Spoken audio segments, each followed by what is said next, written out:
यस्य धीमहि धियो यो नः प्रचोदयात्। ओम शांति शांति शांति।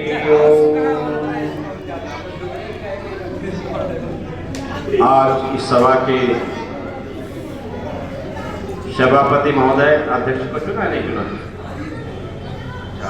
अध्यक्ष महोदय मुशावा से और इस सभा के मुख्य अतिथि के रूप में हमारे बीच में गुप्ता जी उपस्थित हैं। हमारे पास में बैठे हुए मुशावा से उपस्थित श्रद्धेय समादरणीय हरे कृष्ण आर्य जी, पुरोहित आर्य समाज से, जिनके अथक परिश्रम से प्रयास से ये कार्यक्रम हो रहा है। हमारे साथ में बैठे हुए कमलदेव जी, हमारे बीच में उपस्थित अभी हमारे साथ में वेद पाठ किया, बहुत अच्छा वेद पाठ किया, बहुत अच्छा सहयोग किया श्रद्धेय ब्रह्मता जी का क्या नाम है? हरिओम आर्य जी, कहाँ से? दातागंज से। अच्छा, कीर्तन नगला बदायूं से। हमारे बीच में बहरिया नगला से आए हुए समष्टि में ही मैं देख रहा हूँ भाई श्रद्धेय प्रेम सिंह आर्य जी, श्रद्धेय गुड्डूदेव आर्य जी, श्रद्धेय सुखबीर सिंह जी आर्य, वाहन भी हमारी दृष्टि से ओझल हैं। मैं सभी का स्वागत करता हूँ। साथ में कमलदेव की टीम है, पुनर्जागरण न्यास की जो सुरक्षा व्यवस्था देख रही है, इनका सहयोग कर रही है, कई दिनों से संलग्न नौजवान हैं, मैं उनका भी हृदय से धन्यवाद करता हूँ।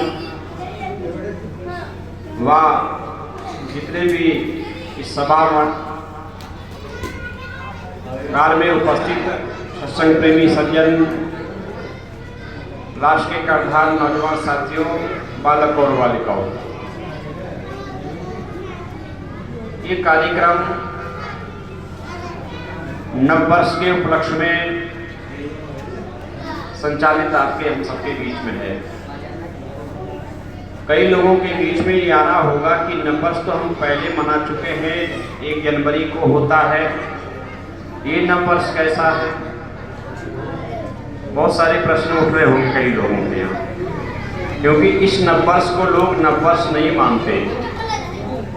अगर मानते हैं इतने लोग, मैं इतने लोगों से पूछता हूँ कितने लोगों को लोगों ने नववर्ष का संदेश भेजा है? यदि हम इस नववर्ष को भी मानते तो हम एक दूसरे के यहाँ संदेश भेजना नहीं चाहिए। जैसे 1 जनवरी को देखने में आता है, 1 जनवरी को लोगों रात्रि के 12 बजे के फोन को सांस नहीं मिलती संदेश आने में, भेजने में, कहीं मोबाइल के द्वारा भी, कहीं संदेश के द्वारा, कहीं SMS के द्वारा, तमाम प्रकार से लोग संदेश भेजते हैं। मेरे हालांकि मोबाइल पर तो कोई अपरिचित व्यक्ति भले ही भेज दे, लेकिन कोई भेजता नहीं कि मैं तो लोगों को समझा देता हूँ और लोगों को परिचय भी है। इसलिए इस नववर्ष में कोई संदेश नहीं भेजता, कोई ग्रीटिंग कार्ड भी नहीं भेजता किसी को, जबकि 1 जनवरी को, 1 जनवरी को ग्रीटिंग कार्ड भेज जाते हैं। छोटे छोटे बच्चे भेजते एक दूसरे को, उनको बेचारों को पता नहीं नववर्ष है क्या। अच्छा, नव क्या कहते हैं, नव का अर्थ क्या है? थोड़ा यहीं से बात को शुरू करो, बात बहुत कुछ कहनी है आपसे, और अगर आपने पूरा सुन लिया तो ये नववर्ष मनाना हमारा सार्थक हो जाएगा। तो नव किसको कहते हैं बताएं? नव किसको कहते हैं? नए को, बिल्कुल सही। और वर्ष तो वर्ष ही सभी समझ रहे हैं।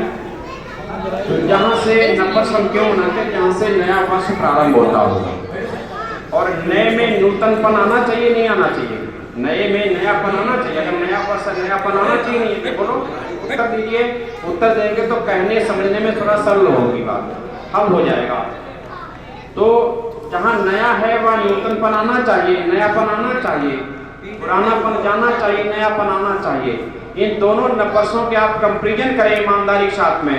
क्या जो जनवरी है, 1 जनवरी को हम नववर्ष मनाते हैं, अधिकांश लोग इस देश के 90% लोग मनाते हैं उसको, बड़े पढ़े लिखे लोग मनाते हैं नववर्ष को। मैं पूछना चाहता हूँ आप सभी लोगों से, अगर मीडिया, यहाँ की मीडिया के माध्यम से मैं संदेश देना चाहता हूँ, क्या जनवरी को, 1 जनवरी को कुछ भी नया आपको दिखाई देता है? बोलो, कुछ भी नया दिखाई देता है? नहीं दिखाई देता ना तो प्रकृति के रूप में कुछ भी नया है। प्रकृति ज्यों की त्यों वैसी मुरझाई सर्दी में सिकुड़ती हुई नजर आती है। न किसी खेत में नया फसल है, न किसी पौधे में नई कोपल है, न किसी पौधे पे नया फल है, न हमारे खेतों में नया अन्न है। किसी प्रकार से कोई वातावरण नहीं है, न प्रकृति के रूप में जो माहौल परिवर्तन होना चाहिए, जो मौसम में तब्दीली आनी चाहिए, उस तब्दीली में भी कोई तब्दीली नहीं है। कड़ाके की सर्दी पड़ी हुई होती है, उस सर्दी में सारे पशु पक्षी सिकुड़े हुए अपने जीवन रक्षा बामुश्किल कर पा रहे हैं। ये जनवरी का माहौल है नहीं? क्या नया है? कुछ भी नया नहीं है। तो नववर्ष का है, जब नया नहीं तो नववर्ष का आएगा। हाँ, अगर नववर्ष मान ले तो क्या नववर्ष है? ये ईसाई धर्म के लोग कह सकते हैं, ये अंग्रेज कह सकते हैं, ईसाई कह सकते हैं, उनके लिए नया वर्ष है, क्योंकि उनका जो धर्म की स्थापना हुई थी वो 1 जनवरी, पहले तो बहुत पहले हो चुकी थी, लेकिन कई वर्ष तक वो नववर्ष निश्चित नहीं कर पाए, अपना निर्माण दिवस, धर्म का निर्माण दिवस निश्चित नहीं कर पाए। कई वर्ष उसमें लग जाती हैं, तत्पश्चात वो 1 जनवरी को निश्चित कर पाए कि हमारे धर्म की 1 जनवरी हम मनाएंगे। तो ईसाई धर्म की वर्षगांठ है वो, ना कि नया वर्ष है। ईसाई धर्म को आज कितने दिन हो गए? 2025वां वर्ष चल रहा है। इतने दिन से पूर्व कोई ईसाई धर्म यहाँ नहीं था। 2025 वर्ष ईसाई धर्म को उत्पत्ति हो गए हैं, ये उसका वर्ष चल रहा है। और जब जनवरी आती है तो उसका नया वर्ष दूसरा शुरू होता है। 1 जनवरी को 26वां वर्ष शुरू हो जाएगा। इससे पूर्व यहाँ कोई ईसाई नहीं था। तो ईसाइयों की ये धर्म की वर्षगांठ है, ना कि नया वर्ष। हम लोग उसको, हमें मनाना चाहिए कि नहीं मनाना चाहिए? बोलो ईमानदारी से बताना, मनाना चाहिए? क्यों नहीं मनाना चाहिए? बोलो क्यों नहीं मनाना चाहिए? कोई अस्तित्व नहीं, आपने कहा कोई अस्तित्व नहीं। और कोई दूसरा कारण है क्यों नहीं मनाना चाहिए?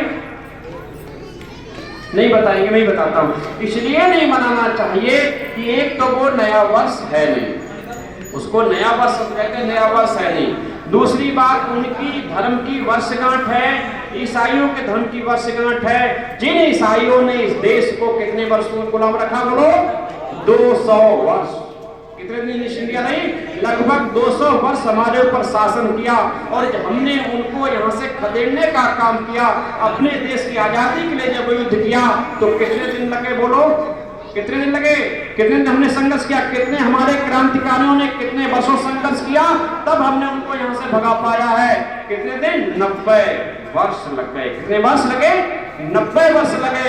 अरे 1847 में, 1857 में पहली क्रांति हुई थी मंगल पांडे के द्वारा मेरठ छावनी के अंतर्गत। वहां से बीड़ा उठाया गया, वहां से हमने शुरुआत की थी। और 1947 में जाकर के हमको आजादी प्राप्त हुई। कितने वर्ष लग गए? 90 वर्ष हमने संघर्ष किया उनके साथ में। 90 वर्ष में हमने क्या क्या नहीं खोया? आपको याद होगा, जिन्होंने इतिहास पढ़ा है उनको समझ आई होगी, उनको समझ रहे होंगे क्या क्या हमने खोया। लगभग 6.5 लाख से ज्यादा हमने क्रांतिकारियों का बलिदान दिया। अंग्रेजों को भगाने में, ईसाइयत को नष्ट करने में, ईसाइयत को भगाने में हमने 6.5 लाख से ज्यादा क्रांतिकारी। और वो क्रांतिकारी ऐसे नहीं थे, अरे ऐसे जज्बे का तो आज नौजवान दिखाई नहीं दे रहा है। अगर ऐसे जज्बे के लोग हो, ऐसे क्रांतिकारी देश में अगर आज हो जाएं, इस देश में इतनी व्यवस्थाएं, आज भी वो सारी व्यवस्थाएं नष्ट हो सकती है। कैसे? जैसे नेता सुभाष चंद्र बोस थे।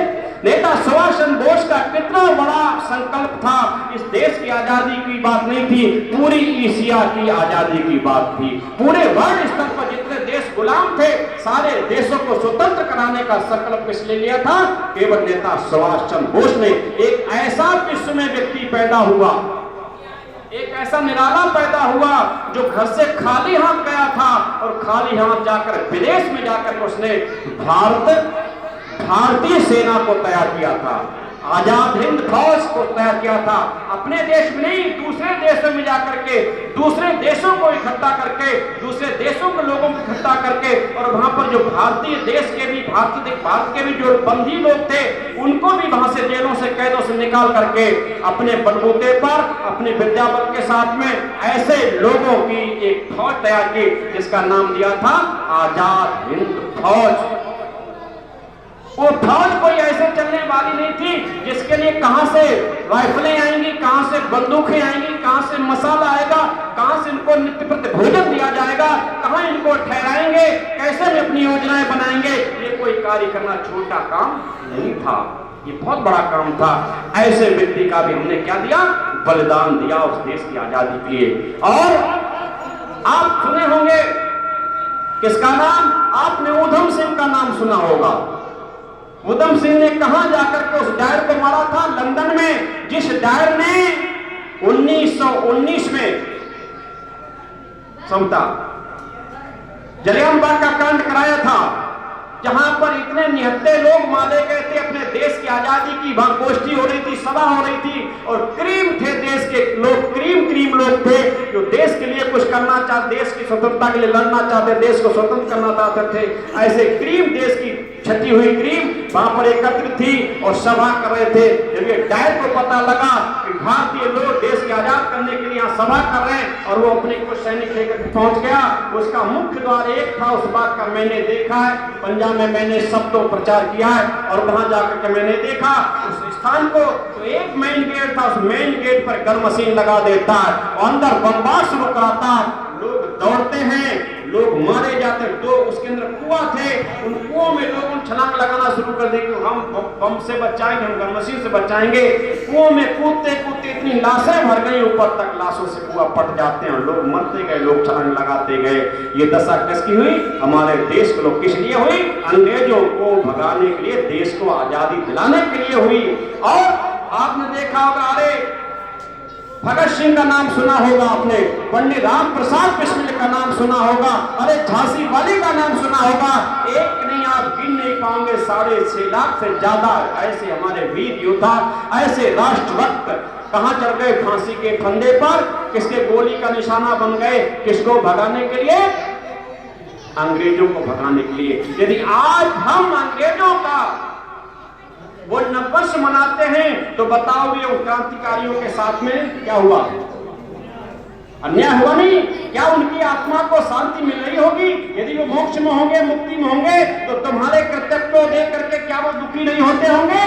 क्या इस देश को बचाने की ऐसी पुनः आत्माएं आएंगी? ये देश जिसको बचाया वही उनके विपरीत व्यवहार करेंगे, तो क्या फिर दोबारा वो आत्मा यहाँ आएंगी? नहीं आएंगी। इसलिए मेरे भाई, क्या ये भारत माता नहीं रोती होगी? क्या ये भारत माता आपके कुकृत्यों को देख करके दुखी नहीं होती होगी? अवश्य होती होगी। यदि भारत माता के सच्चे सपूत हैं तो मैं भारत माता के विद्रोहियों का हमेशा अपमान करना चाहिए, कभी बानी माथे में सत्कार नहीं होना चाहिए। इसलिए मैं 1 जनवरी का नववर्ष नहीं मनाना चाहिए। ना ही तो वो नववर्ष है और ना ही हमारा नववर्ष है, हमारे शत्रुओं का नववर्ष है, जिन्होंने हमें 200 वर्षों तक गुलाम रखा। हमारे साथ क्या क्या नहीं किया हम उतना नहीं कह सकते। कैसे कैसे दुष्टों ने हमारे नौजवानों को गरम तवे में तेल डाल करके तला गया, हमारे नौजवानों को आरा मशीनों से चीरा गया, हमारे नौजवानों को कोल्हू में पेला गया, हमारे छोटे छोटे बच्चों को माता पिता के सामने कंस सा पटका गया भूमि पर, हमारे छोटे छोटे बच्चों को भाला के नोक पे उड़ा उड़ा के मारा गया। हम फिर भी उन्हीं का जय जयकार करते, फिर भी नववर्ष 1 जनवरी मुबारक हो, नववर्ष मुबारक हो। काहे का मुबारक हो? इससे बड़ा और अपमान नहीं हो सकता। ये तुम्हारी बुद्धिमत्ता का सूचक नहीं है, ये बेवकूफी का सूचक है। अगर वो अंग्रेज देख रहा होगा कि भारत में हमारा बस 10 लोग मनाते हैं, इतनी संख्या मनाते हैं, तो भारत तो उनकी दृष्टि में आज भी मूर्ख का मूर्ख ही है। उनकी दृष्टि में आप समझदार नहीं हो। उनकी दृष्टि में जब समझदार होगे, जब आप सत्य को सत्य स्वीकार करोगे, असत्य को असत्य स्वीकार करोगे, अपने को अपना स्वीकार करोगे, पराये को जब पराया स्वीकार करोगे, राष्ट्र हित में लड़ोगे, राष्ट्र हित में मरोगे, राष्ट्र हित के लिए कार्य करोगे। क्योंकि राष्ट्र एक वो है नौका, राष्ट्र एक नौका है। जैसे नौका में हम सब सवार होते हैं सागर को पार करने के लिए, नदी को पार करने के लिए, यदि अब नौका जाकर के सागर में, समुद्र में डूबने लग जाए तो हमारा कर्तव्य क्या होगा? नौका को बचाना या यूं ही गले में हाथ डाले बैठे रहना, या अपना सामान वहां है जो नौका में रखा, उस सामान के बचाने की चेष्टा करना। क्या आपका सामान बचेगा? बोलो। नौका डूबेगी, आपकी कठरी बचेगी क्या? आप बचोगे क्या? कुछ भी नहीं बचेगा। आप नौका में सवार हो, आप तैरना नहीं जानते, आपको पार करने का माध्यम केवल नौका, और नौका डूब रही है तो आपका भी कर्तव्य उस नौका को किसी तरीके से बचाने के लिए उस केवट की मदद करो, उस केवट की मदद करो। यदि आप केवट की मदद नहीं करेंगे, नौका नहीं बचाई जा सकी, तो आप ना बचोगे ना आपकी गठरी बचेगी। इसीलिए देश एक नौका है, हम सबको देश के साथ खड़ा होना चाहिए, देश के स्वाभिमान के साथ खड़ा होना चाहिए, देश के सम्मान के साथ खड़ा होना चाहिए। जहां देश अपमानित हो रहा है वह हमारा कोई कृत्य नहीं होना चाहिए। यदि ऐसा आप नहीं करते तो आप देश के भक्त नहीं हो, राष्ट्रद्रोही का काम करते हैं। इसलिए हमें 26 जनवरी नहीं मनानी चाहिए, वो 1 जनवरी का नववर्ष नहीं मनाना चाहिए।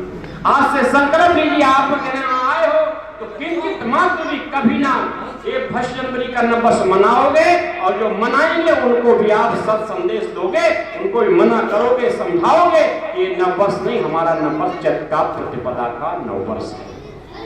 लेते संकल्प आप लोग क्या आज से लीजिए कि 1 जनवरी का हम नववर्ष नहीं मनाएंगे, हम ईसाइयों का नववर्ष नहीं मनाएंगे, और जो हमारी जानकारी मनाएगा उसको भी हम बोध कराएंगे कि हमारा नववर्ष ये नहीं है, ये नहीं मनाओ। ऐसा हमें संकल्प लेना चाहिए। साथ में आज प्रतिपदा है, चैत्र की प्रतिपदा, शुक्ल पक्ष प्रारंभ हो गया, नवदुर्गा प्रारंभ हो गया। ये नववर्ष क्यों है? ये नववर्ष इसलिए है, ये इसी दिन परमपिता परमात्मा, कुछ पूर्व में बता चुका हूं, भी बता रहा हूं, परमपिता परमात्मा ने सृष्टि का निर्माण इसी दिन से प्रारंभ किया था। कितने दिन पूर्व? 97 करोड़ से भी अधिक वर्षों से पूर्व इसकी सृष्टि, मानव सृष्टि ने 96,08,53,126वां वर्ष शुरू हुआ, हम सबको उत्पन्न हुए। इससे भी 1 करोड़ वर्ष से भी पूर्व सृष्टि की प्रारंभ किया था परमपिता परमात्मा ने इसी दिवस पर। इसी दिवस से रचना शुरू हुई संसार की, और रचते रचते रचते लगभग 1 करोड़ से ज्यादा समय लग गया, तब इस ब्रह्मांड की पूरी रचना हो पाती है। अंतिम हम सबको उत्पन्न किया, मानव प्राणी को उत्पन्न किया है, तो उस उत्पत्ति को कितने दिन हो गए? 1,96,08,53,126वां वर्ष आज से प्रारंभ हो गया है। ये सृष्टि का मानव सृष्टि संवत है। इतना दिन हमको हो गए इस सृष्टि को पूर्ण उत्पन्न हुए, और चैत्र की प्रतिपदा पे इसको पूर्ण किया था। चैत्र की प्रतिपदा को रच करके पूर्ण रचना कर दी थी, मानव की उत्पत्ति इसी दिन हो गई थी। इसलिए इसको मनाना चाहिए। किसका सम्मत है? हम सभी मानवों का सम्मत है, भारत के मानवों का नहीं, सारी दुनिया के मनुष्यों का सम्मत है, और सारी दुनिया का सम्मति है, और प्राकृतिक सम्मत है। इस समय देख लीजिए, सारे के सारे पौधे नई कोपलों से हरे भरे हो गए कि नहीं हो गए? बोलो, है कि नहीं?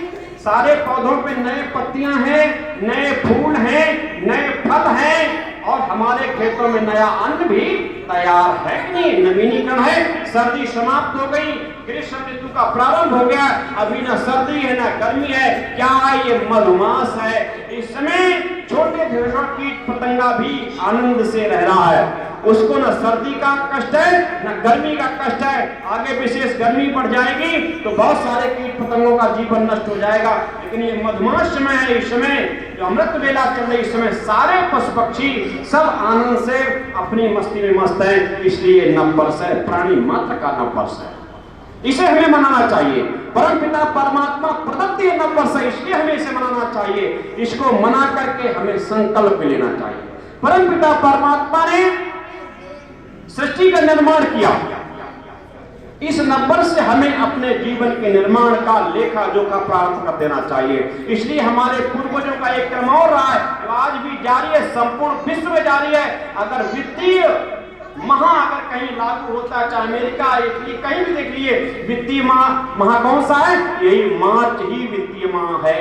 अंतिम आप बैंक में चले जाइए, बैंक का भी लेखा जोखा अगर होता है इसी समय होता है पूरा। आप LIC चले, किसी भी सरकारी दफ्तर में चले जाइए, यहीं पर अंतिम लेखा जोखा होता है व्यापार का। ये वित्तीय माह भी है, इसलिए इसको वित्तीय वर्ष भी कह सकते हैं हम। यहीं पर संपूर्ण होता है, इसलिए अंतिम वर्ष का है और नई वर्ष प्रारंभ हो गई है। हम पिछली वर्ष का पूरा लेखा जोखा व्यापार क्षेत्र में लेते हैं कि हमने क्या इसमें उन्नति की, क्या अवनति की, क्या हमने मुनाफा कितना लिया, कमाया, कितना घाटा हुआ, इसका सब लेखा जोखा सारे विश्व के व्यापार क्षेत्र में आज भी लागू है। यही नहीं, सारे विश्व की मैं बात करता हूं। इसलिए यही अंतिम वर्ष का अंतिम दिन था, पीछे अमावस्या हो गई, आज से नववर्ष शुरू हो गया, इसलिए हमें इसको मनाना चाहिए। ये नववर्ष भारत का नहीं, सारे विश्व का, ये सृष्टि का नववर्ष है। परमपिता परमात्मा प्रदत्त, इसको हमें मनाना चाहिए और अपने जीवन का निर्माण करने का संकल्प भी लेना चाहिए। जैसे परमपिता परमात्मा ने सृष्टि का निर्माण किया, ऐसे हमें अपने जीवन, अपने परिवार, अपने समाज के निर्माण की चिंता करके और उसके लिए हमें कदम उठाने चाहिए। यदि वर्ष में हम लेखा जोखा लेते हैं कि हमने क्या पाया, क्या खोया, ऐसा हमें अपने परिवार, अपने समाज का भी चिंतन करना चाहिए, चिंतन और चित्रण करना चाहिए। यदि हमारे परिवार में कोई अवनति हुई किसी दुर्गुण दुर्व्यसन के कारण, तो हमें अगली वर्ष नहीं प्रारंभ कर रहे हैं, इस वर्ष पर दुर्गुण दुर्व्यसन को छोड़ करके हमें सद्गुण को धारण करना चाहिए, अपनी क्षति को बचाएंगे, उन्नति को करेंगे, ऐसा हमें संकल्प लेना चाहिए। यहाँ से हमें संकल्प लेना चाहिए। यदि हम अपने परिवार का भी लेखा जोखा नहीं रखते हैं, अपने परिवार का चिंतन नहीं रखते हैं, अपने बच्चों के निर्माण का चिंतन नहीं रखते, हमारा बच्चा 8 वर्ष का हो गया है, 8 वर्ष में इसको कितनी उन्नति होनी चाहिए थी, उतनी क्या इसकी शारीरिक उन्नति हुई कि नहीं, इसकी मानसिक उन्नति हुई कि नहीं, इसकी आत्मिक उन्नति हुई कि नहीं, इसका सामाजिक उन्नति हुई कि नहीं? अगर ऐसा नहीं हुआ, हमें यहाँ से संकल्पबद्ध होना चाहिए, अपने की बच्चे की प्रगति करने के लिए उत्तम शिक्षा संस्कार दिलाने चाहिए। आज हमारे सारे संस्कार भी नष्ट हो गए क्योंकि हमने संस्कारों को छोड़ दिया। आज संस्कारों को छोड़ दिया। अभी बच्चा ये सुना रहा था, संस्कारी तो बच्चा है, इसको संस्कार दिए गए तभी तो इतने लोगों में साथ सुनाने के लिए कर पाया कुछ। ये संस्कार डाले गए, संस्कारों से निर्माण होता है, इसलिए हमें अपने बच्चों में संस्कार डालना चाहिए। आज हमारे संस्कार नष्ट हो रहे मेरे भाइयों, समझ लेना। संस्कार कितने हैं मालूम किसी को? कितने हमारे संस्कार हैं बताएगा कोई? 16। और कोई बताएगा? संस्कार 16, बल्कि संस्कार 15 है, 16 नहीं है, ध्यान रखना।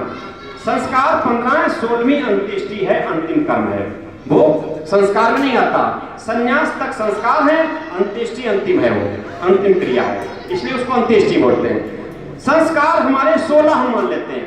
16 संस्कारों में, और मनुष्य की आयु कितनी निश्चित की गई वेद में? कितनी लगभग है?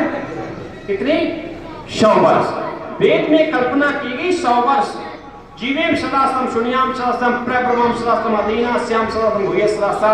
100 वर्ष की कल्पना की गई। हे प्रभु, हम 100 वर्ष तक निरोगी रहें, 100 वर्ष तक हम अधीन रहें, 100 वर्ष तक हम देखते रहे नेत्रों से। 100 वर्ष की कल्पना की तो मनुष्य की आयु कितनी है? 100 वर्ष की। और 16 संस्कार कितने हमारे? 16 संस्कार है। अब देखिए ऋषि कितने उत्तम थे, कितने विवेकवान थे, कितने विशेष ऋषियों की व्यवस्था। ऋषियों ने संस्कार 16 दिए, जीवन 100 वर्ष जीना है, और डिवाइडेशन कैसे किया है? 25 वर्ष की आयु तक संस्कार कितने दिए मालूम? 13 संस्कार। कितने? 13। और रह गए 75 वर्ष आयु की। उन 75 वर्षों में कितने संस्कार हैं? केवल 3। 75 वर्ष में 3 संस्कार हैं और 25 वर्ष में 13 संस्कार हैं।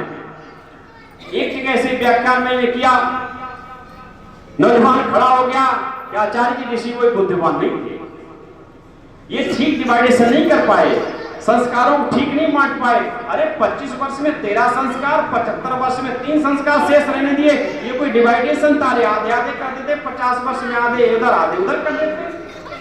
मैंने कहा तुम समझ नहीं पाए, ऋषियों को समझना कोई सरल बात नहीं है। अरे ऋषियों को समझने के लिए तपना पड़ेगा, किसी तपस्वी व्यक्ति को समझने में तपना ही तो पड़ेगा, तभी तो उसकी तपस्या को समझ पाओगे।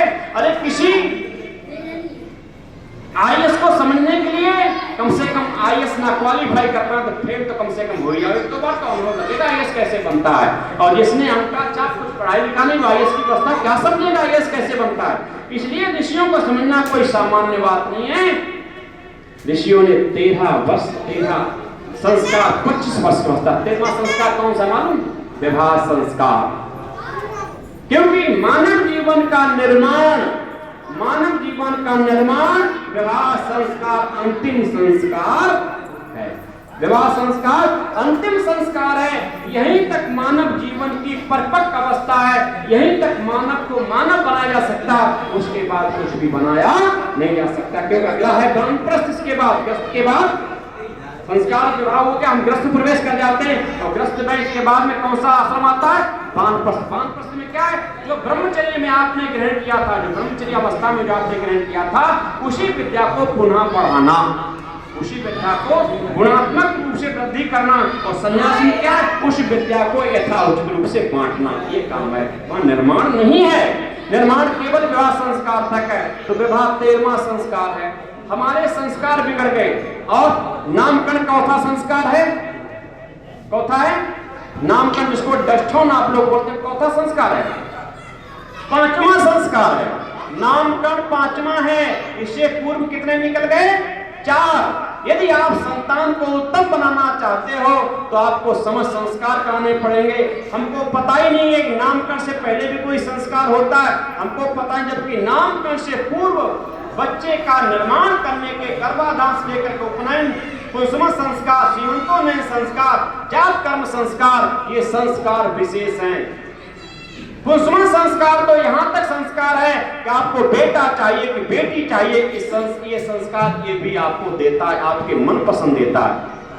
आप सीमंतोन्नयन संस्कार में आप कैसा पुत्र चाहते हैं, अगर पुत्र चाहते हैं तो कैसा पुत्र चाहते हो, इसकी व्यवस्था देता है। आप विद्वान पुत्र चाहते हो, बलवान पुत्र चाहते हो, वैश्य व्यापारी पुत्र चाहते हो, जैसा चाहते हो वैसा ये संस्कार देते हैं। आज हमको ज्ञान ही नहीं है। अरे गर्भाधान से पूर्व, विवाह पूर्व, बाल काल से लेकर बाल काल को छोड़ करके जब नर नारी स्त्री पुरुष जब युवा अवस्था में आते हैं, युवा अवस्था में उनका कैसा आचरण होना चाहिए, कैसा खान पान होना चाहिए, ये संस्कार बताता है। इसके पश्चात विवाह के लिए तैयार हो जाए तो उससे पूर्व कैसा उनका आचरण बदलना चाहिए। विवाह वेदी विवाह संस्कार हो जाए तब कैसा, किसको संस्कार विवाह संस्कार करने का अधिकार है, उसके आचरण में क्या क्या घटित होना चाहिए, तब वो विवाह करने का अधिकारी है। आज हमारी मानसिकता क्या बन गई संस्कार बिगड़ने का, कि विवाह उस व्यक्ति का कर दो, उस लड़के का विवाह जल्दी कर दो जो बिगड़ गया है, जो दुष्ट दुराचारी बन गया, दुर्गुणी बन गया, लोग कहते हैं इसका विवाह जल्दी करो तो सही हो जाएगा। उसका विवाह करने का अधिकार आपको नहीं है, वो विवाह का पात्र नहीं है। अरे विवाह संस्कार तो उसका होना चाहिए सद्गुणी, अच्छा है, क्योंकि अच्छे से ही अच्छी संतान बनेगी।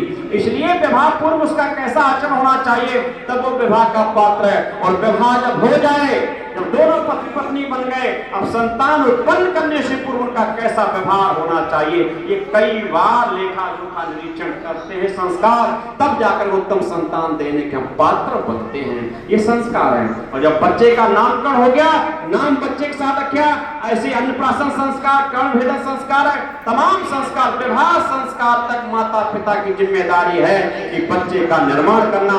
जब विवाह संस्कार होता है, अब वो भी गृहस्थी बन गया, अब निर्माण जो आपने करना था, गुरुओं ने जो करना था, माता पिता को वो हो चुका, अब उसके बाद कोई परिवर्तन होने वाला नहीं है। इसलिए विवाह संस्कार माता पिता की जिम्मेदारी बनती बच्चे को संस्कार देवे। आज हमारे संस्कार बिगड़ गए। इसलिए क्या कहा, संस्कार दोषा च विद्या।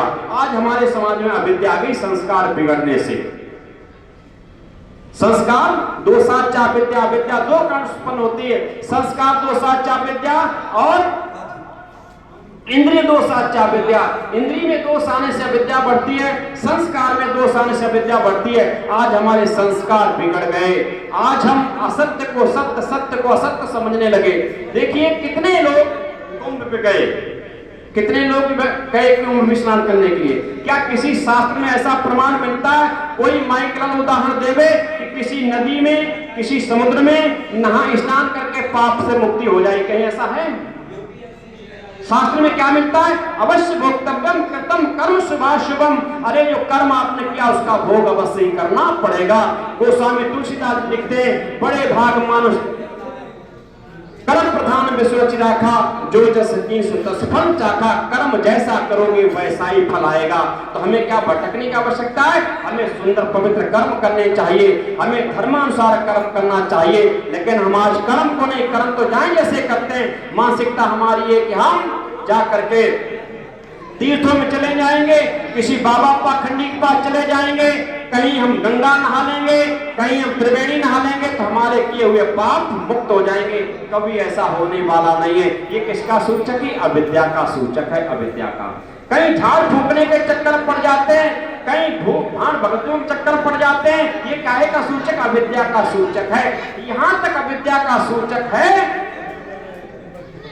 कि लोग, एक भीख मांगने वाला व्यक्ति आता है, पत्रा हाथ में लिए है, घर घर दरवाजे दरवाजे पर भीख मांगता है, और लोग उसको अपना भविष्य दिखाने लगते हैं, हाथ फैला करके भविष्य दिखाते हैं। पंडित जी बताओ हमारा भविष्य कैसा है? और वो भविष्य बताता, कहता बहुत खराब आपका भविष्य है, आपके ठीक ग्रह नहीं है, आपके नक्षत्र ठीक नहीं है। फिर क्या करें महाराज? कि पूजन कराना पड़ेगा, बंदोबस्त कराना पड़ेगा, उसमें कितना खर्च आएगा? कि 1500 रुपए खर्च आएगा, ज्यादा नहीं आएंगे। आप मुझे दीजिए, मैं आपके सब सही कर देंगे। क्या सही हो सकते? बोलो, कर सकता है वो? अगर कर सके तो सबसे पहले अपने सही कर ले। अपने घर घर दरवाजे दरवाजे पर भीख मांग रहा है, भिक्षा की आवाज लगा रहा है, कहीं मिल रही कहीं नहीं मिल रही है। अगर उसके हाथ में भविष्य सही करना हो तो स्वयं में राष्ट्रपति बन जाए, स्वयं में बढ़िया धनवान बन जाए, स्वयं में कोठी वाला बन जाए, गाड़ी वाला बन जाए, तो भिक्षा आटन ना करे। भिक्षा से गिरा हुआ कोई दूसरा धर्म नहीं है। अरे भिखारी से आप अपने भविष्य की अच्छी कामना रखते हो, कैसे काम चलेगा? बोलो। एक कचहरी में मैंने देखा है, लोग पत्थर बेचता है, अनपढ़ अशिक्षित पत्थर बेचता है। इस राशि पे पहन लो, उस राशि पे मुट्ठी पहन लो, इस राशि पे पहन। बड़े पढ़े लिखे मैंने देखे हैं कचहरी में, वकीलों को भी उसकी लाइन में खड़े हुए देखे कि साहब तुम्हारा मुकदमा बढ़िया चलने जितने लगेगा, तुम्हारे मुकदमे छूट जाएंगे, ये पहन लीजिए। ऐसे पढ़े लिखे लोग अज्ञानियों की लाइन में लगे हैं और इस अज्ञानता फंसे हैं। अगर वो भी उस पत्थर को बेच करके आपके दुखों को दूर कर दे तो वो स्वयं भी बड़ा सेठ बन जाए, मजमा नहीं लगाता फिर रोड छाप करके जहां था वहां था। इसलिए ये अविद्या है। कितने लोग अज्ञान है कि रोड पे जा रही बिल्ली, रोड पे निकल रही बिल्ली, तुम भी बिल्ली की तरफ जा रहे हो और रोड पे बिल्ली निकल रही है, लोग उसके ऊपर गाड़ी चढ़ा दे रहे हैं कि बिल्ली रास्ता काट गई, बिल्ली को मार देते हैं। आज बिल्लियों को निकलना बहुत मुश्किल हो रहा है, शेर को मार देते हैं। कितने बड़े अज्ञानी हैं। मैं पूछना चाहता हूं, आप जब निकलने आपका रास्ता है तो उसका भी तो रास्ता हो सकता है। क्या अन्य जीवों को तुम्हारे सामने से निकलने का कोई अधिकार नहीं? क्या अरे बिल्ली को तुमने मार दिया, कभी तुम्हारे सामने शेर निकलते, शेर को मार के ना दिखाओ तब पता लगे कितने बड़े तुम हो। शेर के निकलने से रास्ता नहीं करती, बिल्ली से निकलने से रास्ता कट जाती है। इसलिए क्या ये अविद्या है, कुसंस्कार है। इसलिए हमें अपने संस्कारों को सही करना पड़ेगा। संस्कारों का आधार क्या? कहां संस्कार पाओगे? बोलो। संस्कार क्या भागवत कथा से मिलेंगे? बोलो ईमानदारी से। भागवत की कथा आप लोग करवाते हैं, भागवत की पुराण की कथा सुनने से क्या संस्कार मिलेंगे? कोई यहाँ बैठा हो भागवत कारक सुनने वाला, क्या भागवत कारक ने कभी बताया कि नामकरण कैसे होगा? क्या बताया कि विवाह संस्कार कैसे होगा? क्या बताया कि अन्नप्राशन कैसे होगा? किसी संस्कार कोई चर्चा की नहीं। क्या रामायण की पाठ कराते हो? क्या रामायण से संस्कार मिलेंगे आपको? बोलो ना। रामायण में संस्कार, किसी वाल्मीकि रामायण में संस्कार नहीं है, किसी रामायण में नहीं, किसी पुराण में नहीं संस्कार, किसी कुरान में नहीं है, कहीं भी संस्कार नहीं। अगर संस्कार मिलेंगे तो कहां मिलेंगे? वेद में। कहां मिलेंगे? वेद में। संस्कार देने वाला वेद है। जब आप वेद को सुनोगे, वेद को पढ़ोगे, तब जाकर संस्कारों का ज्ञान होगा। और जब संस्कारों का ज्ञान होगा तब संस्कारों के स्थान पर कुसंस्कार नहीं कराएंगे, कुसंस्कार नहीं कराएंगे, अयोग्य संस्कार नहीं कराएंगे। आज मैं देख रहा हूं विवाह संस्कार लोग कराते हैं। विवाह संस्कार करने में केवल धारणा लोगों की है कि किसी नाम की जाति नाम का पंडित कोई आ जाए, जाति नाम का पंडित आ जाए और वह हमारे यहाँ बैठ जाए, हमारे बच्चों के संस्कार करें, उसको आता जाता कुछ भी ना हो और वो हमारे मंडप के नीचे बैठ जाएगा तो हमारा शुभ विवाह हो जाएगा। क्या हो जाएगा? शुभ विवाह। बोलो। थैली लगाने वाला, शराब पीने वाला, शराब की नशे में मंडप के नीचे लेट के पड़ा हुआ है, उसको अपना होश नहीं, क्या विवाह संस्कार होगा आपका? सही बोलो। आज इन्हीं की वजह से ऐसे अयोग्य लोगों को की पूजा योगों के स्थान होने लगी, इसलिए योग्य लोग ढूंढे नहीं मिलने, पीछे हट गए, इसलिए हमारे संस्कार बिगड़ गए। आज उसका बिगड़ा हुआ रूप आपके सामने उपस्थित है, देख लीजिए। आपका विवाह होता है, विवाह से पहले वरमाला कार्यक्रम, वरमाला में सबसे पहले पर उसका हाथ पड़ता लगती लड़की का, हाथ पकड़ के स्टेज पर चढ़ाता है। क्या बताओ, जितने यहाँ समझदार लोग हैं, हाथ पकड़ने का उसको अधिकार है, और हाथ पकड़ने का अधिकार पिता देता, पाणग्रहण संस्कार जिसका नाम है, तब हाथ देता वर के हाथ में, मंडप के पास बैठ करके पुरोहित उसका वर करवाता, कहता है वर महोदय, मेरी बेटी ने आपको वर के रूप में चुना है, मैंने अभी तक इसकी पूरी जिम्मेदारी, पूरी रक्षा सुरक्षा, खान पान, आहार विभाग का सारा ध्यान रखा, सब मुहैया कराया, अब मैं अपना उत्तरदायित्व आपको समर्पित कर रहा हूं, इसका हाथ आपके हाथ में दे रहा हूं, इसको ग्रहण कीजिए। तब जाकर के वर को अधिकार मिलता है, तभी उस वर्णी को भी अधिकार मिलता है कि अपने किसी पर पुरुष के हाथ में हाथ देने का। इससे पहले किसी नारी को किसी पर पुरुष के हाथ देने का, हाथ स्पर्श कराने का अधिकार प्राप्त नहीं होता जब तक विवाह ना हो जाए तब तक। ये पाणिग्रहण संस्कार प्रेम, लेकिन वहां वर आया और पहले उसने स्टेज पे हाथ पकड़ा, खींचा, संस्कार रह गया। बोलो, माला पहना दी, उसने उसको पहना दी, ताली बजा दी, बताओ क्या विवाह का कोई महत्व रह गया? अरे वरमाला तो जब है, जब भामरे पड़ने के पश्चात, जब वर वधू दोनों पति पत्नी बन जाते, तब एक दूसरे के स्वागत में वो माला अर्पण होती। वहां पति पत्नी अभी नहीं हुए, वरवर्णी ही अभी है, अभी बन भी नहीं किया, उससे पहले उनका माल्यार्पण, और माल्यार्पण होने के साथ साथ आशीर्वाद भी हो गया। लोगों की पाकिट खाली कराने का कार्यक्रम ये किसने कराया? जो इस वरमाला का जो पंडाल बनाता, पहले वही लोग लेते थे पैसा। अब हम जैसे समझदार हो गए तो वर वधू को पैसा दिलाने लगे, पहले वही सारे के सारे लुटेरे लूट लेते थे पैसा, जिनको आशीर्वाद के रूप में देते थे लोग। आज आशीर्वाद समझ रहा हो, मुझे पता है, इसलिए उनको क्या कहने जा रहा था मैं? जयमाला। अब उनको आशीर्वाद दिया जा रहा है। अच्छा, आशीर्वाद काहेगा?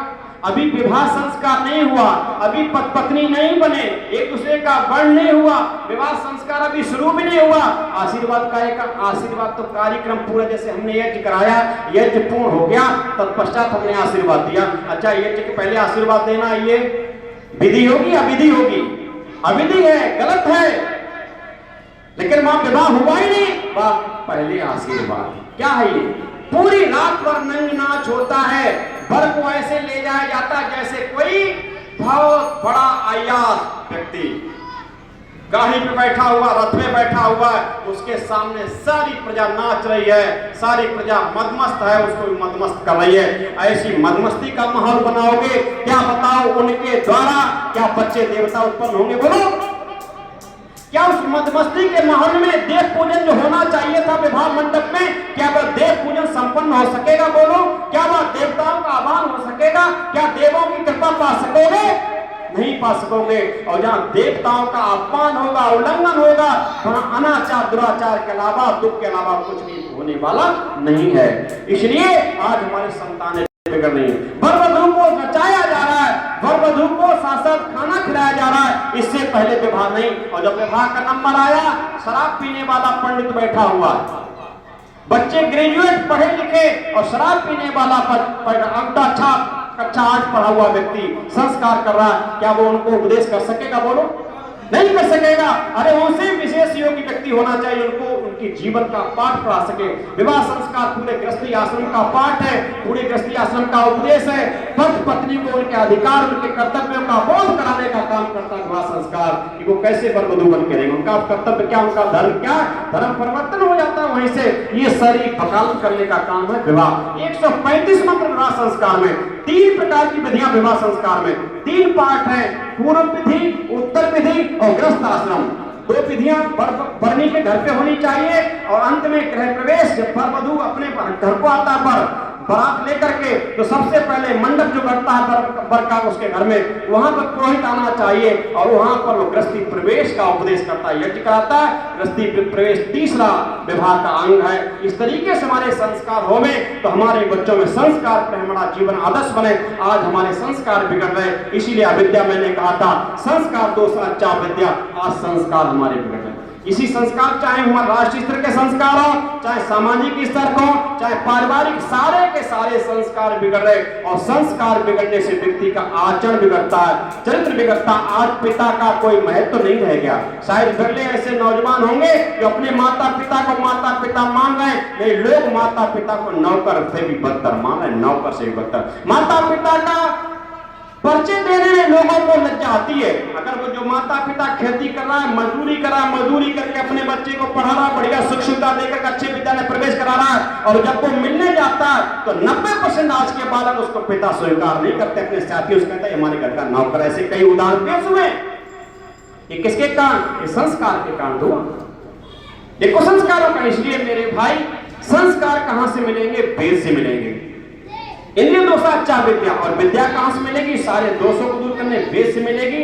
और वेद का आप नहीं पढ़ सकते, तो वेद की एक कुंजी है सत्यार्थ प्रकाश। क्या इसका नाम है? सत्यार्थ प्रकाश। इसने सत्य का सही अर्थों में, सही रूप में प्रकाश किया है, अर्थ किया है।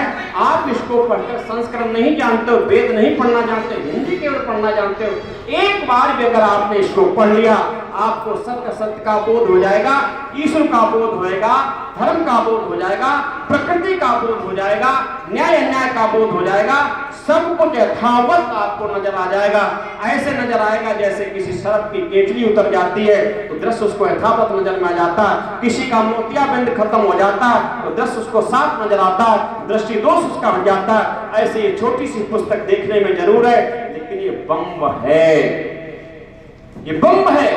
ये 14 गोला वाली बम है। एक बम नहीं, एक नहीं, 14 गोला एक साथ में से पड़ते हैं, और 14 गोलों को जब फायर करता है तो कोई भी वहां दुश्मन ठहर नहीं सकता, विद्या ठहर नहीं सकती।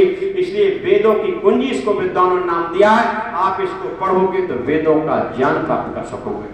वेद को पढ़ने के लिए आप चाहते हो वेद की कथा कराओ, वेद का उपदेश कराइए, आप ऐसे विद्वानों को बुलाइए, निस्वार्थ आएंगे, जैसी सेवा आप कर सको वैसी सेवा में। ये नहीं कि साहब हम तो कथा जब कहेंगे हमें तो 4 लाख रुपया चाहिए, है जी, कितना चाहिए? 4 लाख 10 लाख। अरे राजीव दीक्षित महाराज अपने कैसेट में कहते हैं, अरे ये राम की कथा क्या कहेंगे, जिनके मंच इतने इतने हाई बनते हैं। प्रधानमंत्री ऐसे मंचों को नहीं बनाता है अपने जाने के लिए, इतने इतने विशेष मंच तैयार किए जाते हैं, विशेष सुख सुविधाओं में जाते हैं। क्या वो राम की कथा को कह सकते हैं? अरे राम तो 14 वर्षों तक नंगे पैर घूमे थे। कहां? जंगल में। माता सीता को साथ लेकर, अनुज भाई छोटे लक्ष्मण को साथ लेकर के कंद मूल फल फूल खा करके गुजारा किया था। और ये मौज मस्ती के साथ में जीवन जीने वाले लोग, ये क्या राम को जानेंगे? राम कथा क्या होती, राम की कथा क्या है? नहीं जानेंगे। इसलिए आप राम को भी जानना चाहते हो तो वैदिक विद्वानों को बुलाओ, वेद का उपदेश कराइए, वैदिक विद्वानों को सुनिए। सत्य सत्य का तभी निर्णय हो सकेगा जब तक कुरान के आज कितना भ्रष्टाचार फैल गया। कथाओं में भी हमारी माताओं बहनों को नचाना शुरू कर दिया, सत्संगों में हमारी माताएं बहनी नाच रही। अरे कोई तो ऐसा स्थान रखा होता जहां विलासता दूर होती, जहां इंद्रिय रंजन ना होता, आत्मरंजन होता, आत्म विकास होता। आज हम इंद्रिय रंजन में इतने गिर गए। इसलिए नब्बस साहब को झकझोरता है, नब्बस साहब को आमंत्रित करता है। मैं भी अपनी तरफ से नब्बस के लिए आप अपने जीवन का नव निर्माण यहाँ से करिए, यहाँ से नव निर्माण करिए। जो भी समझ में आया हो, अविद्या है, अज्ञानता, उसको यहीं छोड़िए, यहीं पर छोड़िए। आज से नया जीवन प्रारंभ करिए। यदि कहीं पर शंका हो, अन्य कोई विषय पूछना हो, मेरा नंबर में से कार्ड ले सकते हो, नंबर लीजिए। आप हमसे चाहे जब बात करिए, सुबह को केवल 5 से 7 तक ना बात करिए। 5 से 7 तक मैं साधारण विशेष बिजी रहता हूँ, और शाम को भी 5 से 7 तक साधारण विशेष रहता हूँ। इसके पश्चात आप चाहे जब करिए, कार्यक्रम में भले बीच में ना उठ सके, ना कि मैं तुम्हारा समय, आपका नंबर उठेगा, आपसे वार्ता करूंगा, नहीं वार्ता समय तो बता दूंगा, फला समय अपनी तरफ से लगा दूंगा, आपके प्रश्न का उत्तर देने का प्रयत्न करूंगा, शंका समाधान करने का प्रयत्न करूंगा। अपने जीवन का निर्माण कीजिए, नववर्ष के महोत्सव को सफल बनाइए। मैं समझता हूँ मैंने बहुत ज्यादा ढिठाई तरीके से की है, क्योंकि ढिठाई नहीं, मैं चाहता हूं कि समाज में अच्छाई अतिशीघ्र पनपनी चाहिए, क्योंकि मैं ऐसे नहीं, मैं आपसे लड्डू खाने नहीं आता हूं, मैं आपसे दक्षिणा लेने नहीं आता, मैं अपने जीवन की आहुतियां दे रहा हूं समाज के लिए। और फिर मेरे जीवन की, मेरी वाणी का सदुपयोग ना हो, मेरे समय का सदुपयोग ना हो, तो मैं समझता हूं मेरा व्यर्थ आना होगा। इसलिए मेरी टीस रहती है, मेरी जिज्ञासा रहती है, अधिक अधिक आप तक संदेश दिया जाए, जो ऋषियों का संदेश, वेदों का संदेश है, जिसपे आपका हितकारी जीवन बन सके, आपका कल्याणकारी जीवन से सके। बहुत बहुत धन्यवाद, आपने हमको सुना। धैर्य के साथ में अपने वाणी विराम देता हूं। व्यक्तियों को समाप्त कार्यक्रम। बहुत बहुत